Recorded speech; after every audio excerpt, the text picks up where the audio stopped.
चालू झाली, संपली होती माझी 12वी, लॉकडाऊन लागलं होतं. मग त्याच्यानंतर माझं लहानपणापासून स्वप्न होतं, जसं तुमचं स्वप्न आहे आता पुढं चालून ते व्हायचं, ते स्पर्धा परीक्षा द्यायची, कोणाला डॉक्टर व्हायचं, कोणी काही पण करू शकतं, त्याचे स्वप्न असतात.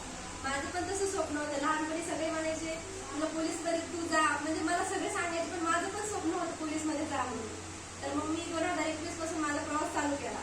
2021 ला मी भरती नव्हती तेव्हा मला आर्मी पण स्वप्न होतं माझं. पण आर्मी कसं, आर्मीला माझं आहे ना थोडीशी तब्येतीमध्ये प्रॉब्लेम येतो, त्याच्यामुळे मी आर्मी तरी पण केली, ट्राय केलं मी, दिली.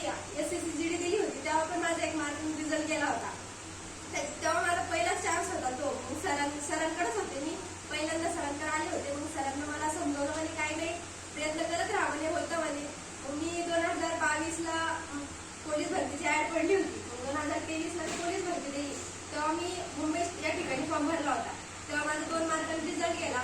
तेव्हा पण 2 मार्कांनी रिझल्ट गेला. सरांना पण समजून सांगितलं, काही नाही म्हणे, आई वडिलांना पण समजून सांगितलं, सगळ्यांना सपोर्ट केला म्हणे, आम्ही तुझ्या सोबत आहे म्हणे, काही टेन्शन घेऊ नको, पुढं प्रयत्न कर म्हणे, तुझ्या नशिबात काहीतरी चांगलं लिहिलं असेल तेव्हाच तू लागली नाही म्हणे इथं. आणि मग आता 2024 ला ऍड पडली, तेव्हा सरांना पण सपोर्ट केला, आरती चांगलं ग्राउंड दे म्हणे, माझ्याकडे वाटलं असतं तुला काही प्रॉब्लेम आली, मला क्वेश्चन विचार, सगळं विचार. तसं मी सरांना विचारलं, सर मला सपोर्ट करत होते, भरपूर सपोर्ट केला सरांना. आणि मग नंतर मी 2024 ला मुंबईत परभणी येथे ग्राउंड दिलं. ग्राउंड पण छान बसलं माझं, घरचे पण खुश झाले. आता राहिली होती, रिटर्न राहिली होती, म्हणजे लेखी परीक्षा असते. ग्राउंड झाल्याच्या नंतर लेखी परीक्षा असते. लेखी परीक्षा दिली. पेपर तर टफ आला होता, टफ म्हणजे एवढा पण टफ नव्हता, पण त्याच्यामध्ये थोडंसं जनरल नॉलेज उतरलं होतं, त्याच्यामुळे भीती वाटत होती. मग समजून सांगत भरपूर होते, पण मी सांगत नव्हते, मला स्वतः मनाला थोडंसं फसल्यासारखं होत होतं. मग मी संभाजीनगरला राहत होते ना, मग मी निघून गेले लगेच तिकडे गेले. आणि नंतर माझा लगेच रिझल्ट चेक केला मी, आणि रिझल्ट चेक केला तेव्हाच मी बघितलं की मी OBC मधून 3ऱ्या नंबरला आहे. तेव्हाच मला खुशी झाली की माझा रिझल्ट आलाय.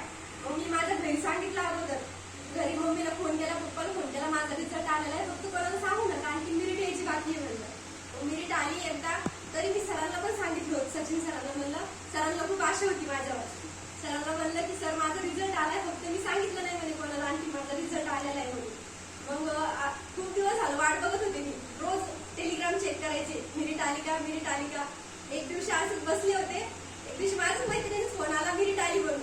तेव्हा एवढी खुश झाले मी. घरी पहिल्यांदा माझ्या वडिलांना फोन केला. माझ्या वडिलांचं स्वप्न आहे सगळं, मला माझ्या वडिलांसाठी मी सगळं केलेलं आहे. माझं जेवढं काय आहे ना, माझ्या वडिलांचं एवढं स्वप्न होतं की मी सरकारी ड्युटीला लागावं म्हणून, कारण की दुसरं कोणी आमच्या परिवारात तर कोणी नाही आतापर्यंत पोलीस, मी पहिलीच पोलीस झालेली आहे आपल्या परिवारामध्ये.